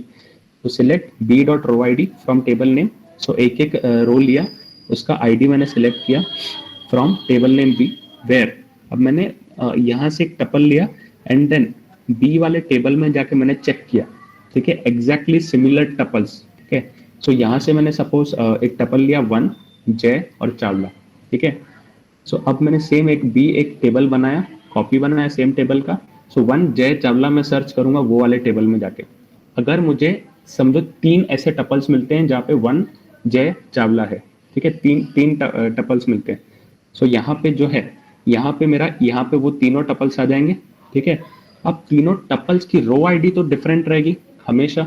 ठीक है, तो ये वाला जो है, तो 1 जय चावला की जो रो आईडी है, वो पर्टिकुलर टपल की जो रो आईडी है, अगर वो बड़ी है देन एनी ऑफ दीज, अगर वो बड़ी है देन एनी ऑफ दीज, मतलब समझो जो मेरा पहला जो अकरेंस है 1 जय चावला का, उसकी रो आईडी है 5। ठीक है, तो यहाँ पर क्या क्या आएगा, सपोज 5 आएगा, 10 आएगा एंड 15 आएगा। सपोज आई में से कि 1 Jai Chawla is present at row ID 5, it is present at row ID 10, it is present at row ID 15, so 5 is greater than any of 5 10 15 है क्या, नहीं है। ठीक है, then I'll again say कि 10 is greater than any of 5 10 और 15, so है, so वहाँ पे यहाँ पे मेरा वो डिस्प्ले हो जाएगा। ठीक है, and then again I'll say 15, so 15 is greater than just a minute, yeah, so 15 is greater than 5 10, 5 और 10 से बड़ा है, so 15 वाला भी डिलीट फ्रॉम, ओके, हाँ, सो क्या होगा, सो 10 वाला मेरा ये जिसका भी रो आईडी 10 है, सो वो वाला टपल यहाँ से डिलीट हो जाएगा टेबल से, same goes with 15, but then जो मिनिमम वाला जो वैल्यू है जिसका रो आईडी इज मिनिमम, जैसे 5, सो 5 इज नॉट ग्रेटर देन 5 10 और 15, सो 5 वाला टपल हमेशा मेरा रिटेन होगा। ओके, सो जिसका भी समझो मेरे पास 4 पर्टिकुलर टपल्स हैं विच आर एग्जैक्टली सिमिलर, उनमें से जिसका रो आईडी सबसे कम होगा वो हमेशा रिटेन होगा। ठीक है, किसी को कुछ डाउट है इसमें? भैया, तो इससे मतलब डुप्लीकेट्स कैसे निकलेंगे? लाइक मतलब if they are perfectly matching the two tuples and then a row ID is something that is internally stored, so if if we and that is always unique. So if we consider that, then there is no tuple that is ever a duplicate. Now, या so by duplicate what we mean, जो तुम्हें output दिख रहा है उसमें duplicate. तो फिर इस सेकंड वाले लॉजिक से मतलब मेरे को नहीं समझा कि डुप्लीकेट्स कैसे निकालेंगे, because we are comparing with row ID and row ID is always unique. Yeah so basically मेरा बोलने का मतलब है डुप्लीकेट टपल से आई मीन जो तुम्हें दिख रहा है. ठीक है, row ID is not visible to you until and unless you explicitly mention. ठीक है, अब एक चीज तुम्हें हमेशा याद रखनी है, जो तुम्हारा माई एसक्यूएल है या जो ओरेकल है बेसिकली, और एसक्यूएल जो तुम्हारा लैंग्वेज है, ठीक है, इट इज मैथमेटिकली, वो एक मैथमेटिकली फाउंडेशन पे बना हुआ है. तो इट हैज टू गारंटी कि तुम्हारा जो भी डेटा जा रहा है अंदर, you don't have exactly similar data. अगर यूजर डालता भी है तो एक्सेप्ट होगा, बट कैसे एक्सेप्ट होगा? पहले वाली चीज को I will give some ID, time stamp ID में भी टाइम स्टैम्प दे दो. सेकंड वाले को I will give time stamp and no two time stamp can be exactly similar. ठीक है, अब डुप्लीकेट टपल्स का मतलब क्या है? जहां पे मेरा जो भी मेरा टेबल है, टेबल में जो भी मेरी टपल्स हैं उनकी एग्जैक्ट वैल्यूज आनी चाहिए सेम. ठीक है, I am not concern with row ID up till now. ठीक है, अब तक मैं रो आईडी से कंसर्न नहीं हूँ. But then if I have to find कि सच में मुझे चाहिए कि two tuples how they are different, so I will kind of, मैं उनको कैसे डिफरेंशिएट करूंगा? Using row ID. Because then I have nothing to say कि ये पर्टिकुलर टेबल में प्राइमरी की वगैरह कुछ तो भी है. अगर प्राइमरी की होती तो एग्जैक्टली सिमिलर तो कभी भी नहीं आ सकते, लेकिन अगर प्राइमरी की नहीं है so I will take help of row ID.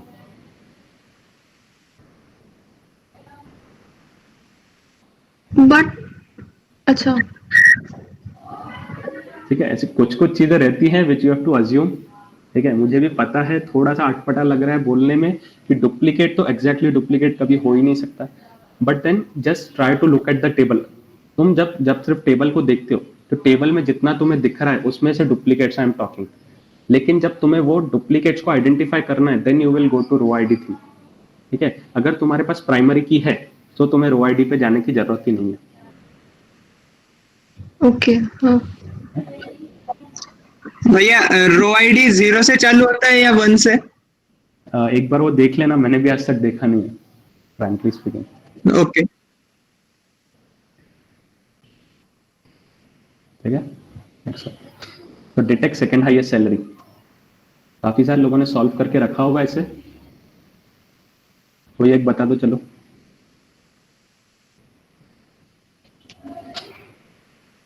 बहुत सारे अप्रोच हैं इसके. हाँ भैया, ये सही है या नहीं पता नहीं, बट जस्ट बता देना आपके कि select max of salary from the table, from employee table where not exist वो मैक्स ऑफ सैलरी बीच में. Select max of salary so मतलब वो बीच वाला मैक्स ऑफ सैलरी सिलेक्ट करेगा और वो नॉट एग्जिस्ट में रहेगा. Okay, so what you are saying, ऐसा चलेगा क्या? Details of employee from employee where max salary not exist, फिर से अगेन अंदर मैक्स सैलरी लिखोगे. नहीं, मैक्स सैलरी नॉट एग्जिस्ट नहीं, मतलब हाँ मैक्स सैलरी सिलेक्ट करेंगे वेयर नॉट एग्जिस्ट और बीच में मैक्स सैलरी सिलेक्ट करेंगे. मतलब कैसा? मतलब नॉट एग्जिस्ट के ब्रैकेट्स में. नॉट एग्जिस्ट के ब्रैकेट में, ओके, वहां से max salary. So what are you trying to say कि ओके, हाँ बोल सकते हैं. चलेगा क्या ये? ट्राई करके देख सकते हो एक बार ठीक है. MySQL में ट्राई करना, टेबल बना के कल बताना आया क्या उससे पूछो. ओके ओके ट्राई करूंगा. Select max salary from employee F where salary not in. ठीक है, अब पहले मेरा ये वाला अगर क्वेरी रन होगा सो इससे क्या होगा? मैक्सिमम सैलरी मेरे पास आ जाएगा, सपोज 50,000. ठीक है, समझो 50,000 मेरा 4 दिन का सैलरी है, तो यहाँ से वो मेरा 50,000 आएगा. ठीक है, अब ये वाला मेरा मैक्सिमम सैलरी है, तो अभी इस वाले जो टेबल से आएगा तो यहाँ से पहले मैक्स सैलरी आएगा, लेकिन वो वाली चीज should not be with in this, तो यहाँ पे मेरा सेकंड मैक्स सैलरी आ जाएगा. ठीक है, तो I will only consider those salaries here, ठीक है, which are not a part of this set. तो ये सेट में मेरा एक ही वैल्यू आ रहा है 50,000, सो 10,000, 20,000, 30,000 एंड 40,000 ही यहाँ पे कंसीडर होंगे और उन सबका जो मैक्सिमम होगा वो मेरा यहाँ पे डिस्प्ले होगा।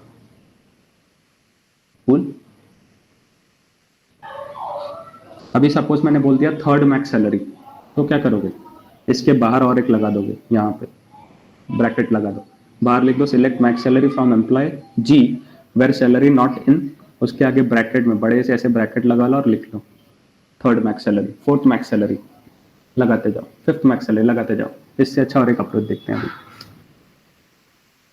A logical approach is for second highest employee salary there exists a single employee salary which is greater than former salary।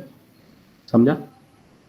और सेकंड हाईएस्ट एम्प्लॉय सैलरी, अगर मुझे सेकंड हाईएस्ट एम्प्लॉय सैलरी देखना है, सो मेरे पास एक ऐसा एम्प्लॉय एग्जिस्ट कर रहा है जिसकी सैलरी वो एम्प्लॉय के सैलरी से बड़ी है। बोल सकता हूं ऐसा? अगर मुझे nth हाईएस्ट सैलरी देखना है, so there exist n-1 employees जिनकी सैलरी वो nth एम्प्लॉय से बड़ी है। आई कैन से, सो इसका देखते हैं solution.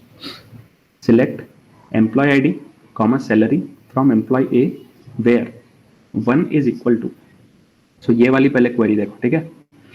Select count of distinct salary, so ये मेरा काउंट देगा ऑफ डिस्टिंक्ट सैलरीज, ठीक है, from employee B where B dot salary is greater than A dot salary. So यहाँ से मैंने पहले एक एम्प्लॉय लिया, यहाँ से पहले एक एम्प्लॉय लिया और यहाँ से मैंने एक दूसरा वही टेबल का मैंने कॉपी बनाया which I named as B which I identified by B, ठीक है। और फिर मैंने देखा वो सारे एम्प्लॉयज निकाल के दिखाओ मुझे जिनकी सैलरी ये पर्टिकुलर एम्प्लॉय से बड़ी है, ठीक है। सो बी टेबल से वो सारे एम्प्लॉयज मुझे निकालने हैं जिनकी सैलरी ये वाले पर्टिकुलर एम्प्लॉय से बड़ी है, ठीक है। एंड इफ दिस थिंग, ये वाली चीज, अगर ये वाली पूरी चीज का काउंट इक्वल्स टू 1 है, ये वाली पूरी चीज का अगर काउंट इक्वल्स टू 1 है, तो ये मेरा यहाँ पे कंडीशन ट्रू होगा एंड हेंस मेरा ये वाला टपल मुझे आउटपुट में दिखेगा। अगर सपोज एक पर्टिकुलर एम्प्लॉय यहाँ से जो मैंने सिलेक्ट किया, एक पर्टिकुलर एम्प्लॉय, अगर उसका सैलरी दो एम्प्लॉयज एग्जिस्ट करते हैं जिनका सैलरी उस पर्टिकुलर एम्प्लॉय से बड़ा है, तो यहाँ पे मेरा सिलेक्ट काउंट का वैल्यू 2 आ जाएगा and 1 equals to 2 is false, hence वो वाला मेरा एम्प्लॉय डिस्प्ले नहीं होगा। Any doubts? Any doubts? नहीं समझ गया भैया। भैया वाली क्वेरी फिर से समझाओ ना। ठीक है, मैं जेनेरिक अप्रोच से जाते हैं, ठीक है। तो फॉर nth मैक्स सैलरी, अब मैंने बोल दिया मुझे nth मैक्स सैलरी चाहिए, ठीक है। अब nth मैक्स का मतलब क्या है कि वो पर्टिकुलर सैलरी के ऊपर n-1 higher salaries than nth max salary लाई करती हैं, ठीक है। मैंने बोल दिया मुझे फिर हाईएस्ट सैलरी चाहिए, इसका मतलब क्या है कि उसके ऊपर की जो 4 सैलरीज हैं, मतलब ऐसी 4 सैलरीज एग्जिस्ट करती हैं जो वो वाली सैलरी से बड़ी हैं, ठीक है। ऐसी 4 सैलरीज, ऐसी 4 यूनिक सैलरीज एग्जिस्ट करती हैं जो उस सैलरी से बड़ी हैं, ठीक है। तो सिमिलरली अगर मैंने nth मैक्स बोल दिया तो मतलब n-1 unique salaries exist which are greater than this value, right. तो select employee ID comma salary, तो एक मैं पर्टिकुलर एम्प्लॉय लूंगा, एक पर्टिकुलर एम्प्लॉय लूंगा, आई विल कंपेयर इट, उसकी सैलरी मैं कंपेयर करूंगा बाकी सारी सैलरीज से, ठीक है। उसकी सैलरी, वो पर्टिकुलर एम्प्लॉय की सैलरी मैं कंपेयर करूंगा बाकी सारी एम्प्लॉयज की सैलरी से। अगर इस चीज का काउंट, अगर कंपैरिजन का काउंट, ठीक है, वो पर्टिकुलर एम्प्लॉय की सैलरी अगर मेरी बड़ी आती है देन n-1 सैलरीज, ठीक है। ये पर्टिकुलर एम्प्लॉय की सैलरी अगर बड़ी आती है, नहीं, अगर या छोटी आती है देन n-1 सैलरीज, ठीक है। ये पर्टिकुलर एम्प्लॉय की सैलरी अगर छोटी आती है then n-1 salaries, then I can say कि वो पर्टिकुलर एम्प्लॉय की सैलरी इज nth मैक्स। अभी समझा? अभी n की जगह तुम 2 पुट करके देखो, ठीक है। अगर मैंने बोल दिया सेकंड मैक्स सैलरी, इसका मतलब क्या है कि उसके ऊपर और एक सैलरी एग्जिस्ट करनी चाहिए जो उस सैलरी से बड़ी हो, ठीक है। अब हो सकता है 5 एम्प्लॉयज की salary should be maximum salary, suppose maximum salary 50,000। अब हो सकता है 5 जनों की सैलरी 50,000 भी हो सकती है, इसीलिए I have two distinct keyword over here, ठीक है। अब suppose second max salary is 40,000, ठीक है, सेकंड मैक्स सैलरी इज 40,000। सो पहले ये वाला जो टपल है यहाँ से एक पर्टिकुलर एम्प्लॉय सिलेक्ट होगा, ठीक है। अब सपोज ये वाले एम्प्लॉय की सैलरी 30,000 ले लो, ठीक है। अब 30,000 से बड़ी वाली सैलरीज जो है इट इज 50,000 एंड 40,000, तो 50,000 एंड 40,000 वाले एम्प्लॉयज यहाँ पे मेरे लिस्ट आउट हो जाएंगे, ठीक है। अभी n-1, ठीक है, सो n की वैल्यू मेरी 2 है, तो 2 - 1 वुड बी 1, सो 1 = 2, ट्रू होगा? नहीं होगा, सो फॉल्स होगा, सो वो पर्टिकुलर एम्प्लॉय मेरा डिस्प्ले नहीं होगा। Now suppose I take an employee which has a salary of 40,000, ठीक है। सो 40,000 वाला मेरा यहाँ से जो है वो डिस्प्ले पहले so select employee ID comma 40,000, so उसकी आईडी बोल दो सपोज 5, तो select 5 comma 40,000 from employee A where n-1 मतलब 2 - 1 = two select count distinct salary from. अभी सिर्फ एक ही ऐसी सैलरी है यूनिक जिसकी वैल्यू 40,000 से बड़ी होगी, दैट इज यहाँ पे 50,000 वाला अगर एम्प्लॉय आया उसकी which would be greater then 40,000 उसके लिए ट्रू होगा, 50,000 वुड बी ग्रेटर देन 40,000 उसके लिए ट्रू होगा। तो यहाँ पे मेरा जो काउंट आएगा वो सिर्फ 1 आएगा, सो 1 = 1 जैसे ही मैच हुआ सो वो वाला एम्प्लॉय मेरा डिस्प्ले हो जाएगा। अभी कुछ डाउट्स हैं?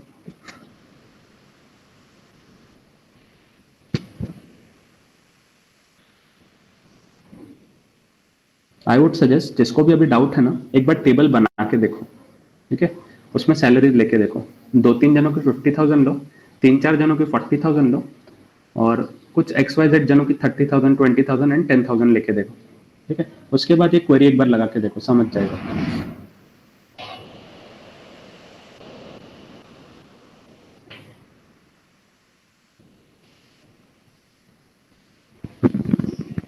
ठीक है, so these were some basic clauses use करके जो मैंने क्वेरीज जितना इंटरव्यू के प्रोसेस के लिए जितना रिक्वायर्ड है उतना है ट्राई टू कवर्ड। अब मैंने एक ही एग्जांपल या दो ही एग्जांपल लिए हर क्लॉज के लिए। Now your job is to practice more such examples. HackerRank पे जाओ, हैकर रैंक पे काफी अच्छी क्वेरीज हैं, या फिर और बहुत सारी वेबसाइट्स हैं, यू मे विजिट देम। एक बार गूगल सर्च करना what you can do DBMS queries practice, तो बहुत सारी वेबसाइट लिस्ट आउट हो जाएगी वहाँ पे, ठीक है। किसी पे भी जाना, मैंने कल बोला था I tell you specific websites, but then I saw कि हर वेबसाइट पे ऑलमोस्ट सिमिलर क्वेश्चंस है और काफी सारे टफ क्वेश्चंस भी हैं, ठीक है। तो just Google out DBMS query practice, तो तुम्हें वेबसाइट मिलेगी। जस्ट सर्फ ईच वेबसाइट, हर वेबसाइट पे ऑलमोस्ट सिमिलर क्वेश्चंस ही है, ठीक है। So first go with hacker rank, पहले हैकर रैंक से प्रैक्टिस करो क्वेरीज। ओके भैया। तो यहाँ पे मैंने एक लिंक भी दी हुई है, इसमें सारे बेसिक ऑपरेटर पर क्लॉजेस हैं, and then the Google drive link which I have provided, वहाँ पे एक चीट शीट है, तो वो चीट शीट एक बार डाउनलोड कर लो। उसमें ऑल पॉसिबल जितने भी क्लॉजेस हैं वहाँ पे अवेलेबल हैं, वो एक बार रिविजन करने के लिए you can use that cheat sheet, ठीक है। अगर किसी को आज के सेशन से रिलेटेड डाउट है, ठीक है, will meet at 7:45, that is 5 minutes के बाद, ठीक है। वो लोग रुके रहो, बाकी कैन लीव।